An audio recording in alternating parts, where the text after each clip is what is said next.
हम सब अपनी लाइफ में सफल होना चाहते हैं, धनी बनना चाहते हैं, अपनी क्लास में टॉपर बनना चाहते हैं, बट ऐसा होता क्यों नहीं है, ये आज हम जानेंगे एक कहानी के माध्यम से।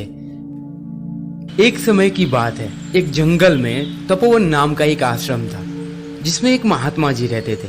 उनके बहुत सारे शिष्य थे। उन सब में राम और रमेश नाम के दो शिष्य उन्हें बहुत प्यारे थे। एक दिन महात्मा जी ने उन दोनों को अपनी कुटिया में बुलाया और बोला, देखो मैं तो अब बुढ़ा हो गया हूँ, अब मैं चाहता हूँ कि इस आश्रम की जिम्मेदारी तुम दोनों को सौंप दूं। ये सुनकर वो दोनों बहुत खुश हुए।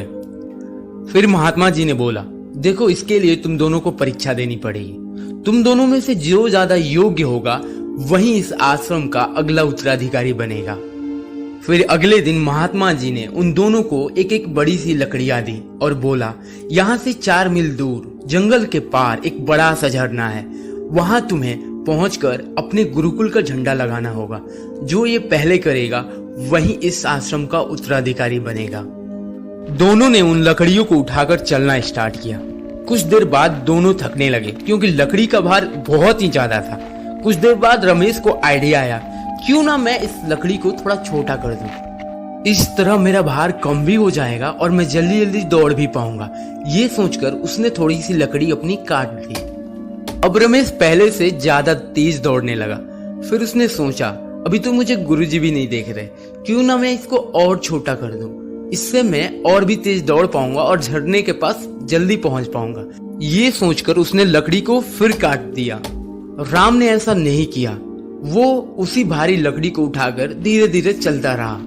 रमेश किसी भी कीमत पे उस आश्रम का उत्तराधिकारी बनना चाहता था। इसके लिए वो बहुत ही मोटिवेटेड था, इसलिए वो और तेज दौड़ने लगा।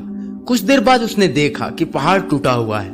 इसके बाद उसने अपनी लकड़ी को वहां पे रखा ताकि वो उस पे वो पार कर सके, बट वो बहुत ही छोटी हो गई थी क्योंकि उसने उसको इतनी बार काट दिया था और छोटा कर दिया था जिससे वो उस पार तक नहीं पहुंच सकती थी। ये देखकर वो बहुत ही परेशान हो गया, उसे चक्कर आने लगे और वो उस खाड़ी में गिर गया। धीरे धीरे वहां पे राम भी आया। उसने देखा कि रास्ता टूटा हुआ है। उसने अपनी बड़ी सी लकड़ी उस टूटे हुए रास्ते पे रख दी जिससे वो उस पार जा सका। फिर उसने झरने पे अपने गुरुकुल का झंडा लगाया और फिर उसी रास्ते से वापस आ गया। इस तरह वो अपने आश्रम का उत्तराधिकारी बन गया।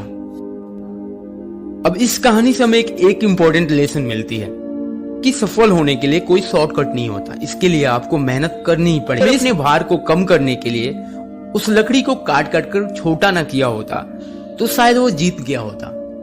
अब जैसे रमेश वो अपने आश्रम का उत्तराधिकारी बनना चाहता था, वैसे ही हम अपनी लाइफ में भी सफल होना चाहते हैं। बट जैसे उसने अपना भार कम किया धीरे धीरे, वैसे ही हम अपने काम और स्टडीज का भी भार धीरे धीरे कम करते रहते हैं और इसीलिए अपनी लाइफ में हम सफल नहीं हो पाते हैं। आई होप इससे आपको कुछ सीखने को मिला होगा। कैसा लगा आपको कहानी, प्लीज ये फीडबैक में बताइएगा। ये हमारे लिए बहुत ही मायने रखता है। धन्यवाद।